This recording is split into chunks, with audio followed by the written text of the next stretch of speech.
U.S. authorities have filed fraud charges against London-based Rio Tinto and two former top executives of the company over claims that they misled investors about a coal deal in Mozambique. The Securities and Exchange Commission alleges that the former chief executive, Thomas Albanese, and the former chief financial officer, Guy Elliott, valued the mining assets at more than $3 billion, despite an internal assessment that they were worth a negative of $680 million. The SEC says Albanese and Elliott didn't disclose the problems with the Mozambique assets because they had already written down the value of Alcan and feared the market's reaction to another unsuccessful deal. Both men have refuted the allegations. However, the UK Financial Conduct Authority says Rio has agreed to pay a £27.4 million fine for a breach of disclosure rules concerning the Mozambique assets. And the International Monetary Fund has reached a staff-level agreement with Guinea for a 3-year program of reforms regarding an extended credit facility. The agreement still requires approval from the IMF's Executive Board, which is expected to consider it next month. The IMF says the program would support Guinea's 2016-20 National Social and Economic Development Plan to foster higher and broad-based growth, diversify the economy, and reduce poverty, but did not say how much the package is worth. Guinea's economy has struggled due to low global commodities prices that have hindered the development of some of the world's largest iron ore deposits. And Kenya's central bank is reaching out to investors amid uncertainty about the country's protracted elections. The central bank governor, Patrick Njoroge, admits to Bloomberg that although liquidity in the country's money market is tight at the moment, it has nothing to do with the political circumstances. Njoroge is optimistic that food-driven inflation will not have knock-on effects on the economy if the country's monetary policy is managed correctly.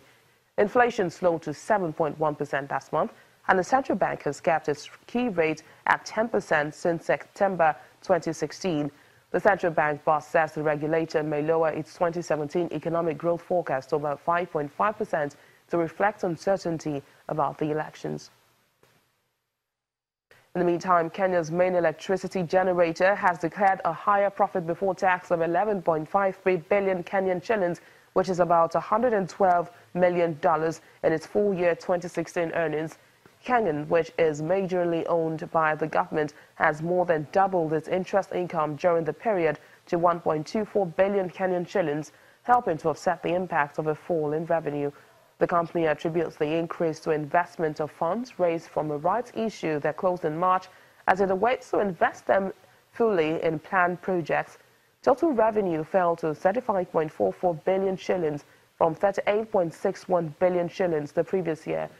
Kenyan aims to add 720 megawatts of electricity generating capacity between this year and 2020 at a cost of just over $2 billion, with most of the energy coming from geothermal sources.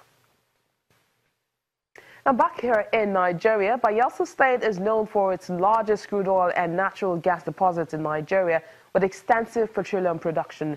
The government is now looking to expand its frontiers by building an eco-industrial city to optimize the solid mineral for power generation. The State Commissioner for Trade, Industry and Investment, Mr. Camila Okara, tells Channels Television more about the plan. One of the key anchors of our industrialization policy is leveraging the abundant gas we have in Bayelsa State. And there are two ways we look at gas in Bayelsa State. One is gas to power, because as you know, gas is one of the cleanest and cheapest feedstocks for power generation. So aside from all the challenges we know that currently exist in the power value chain, one thing is clear.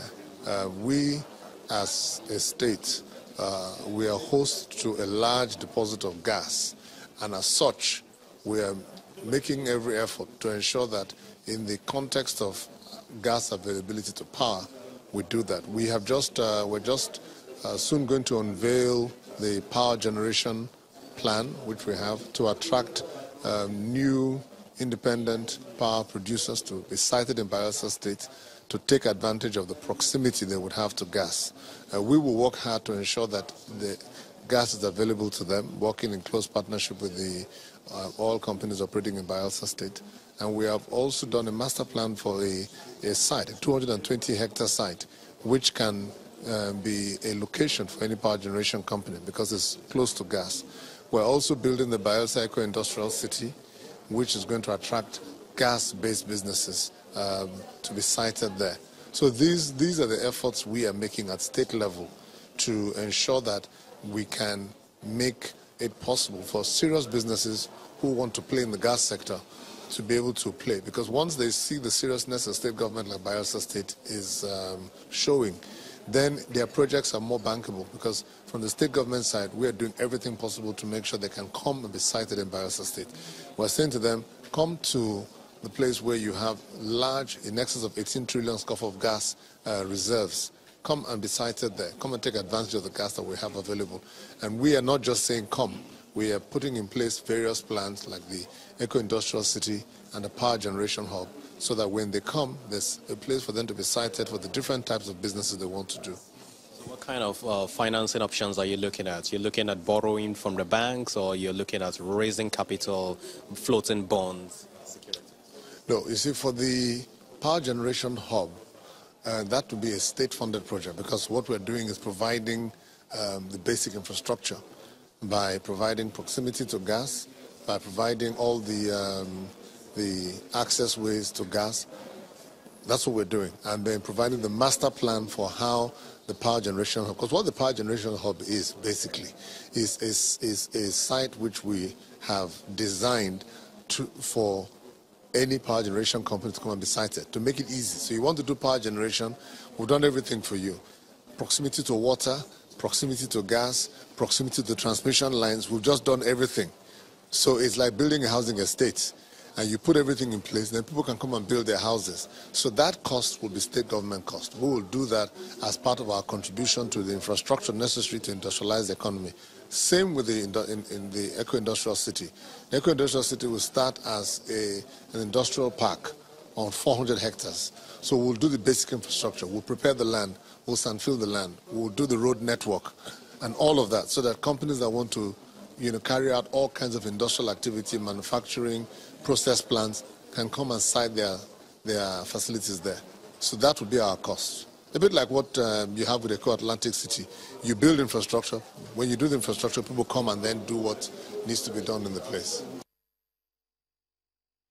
And finally, on the program, oil prices are still rising, and that's thanks to a fall in U.S. crude inventories and concerns that tensions in the Middle East could disrupt supplies.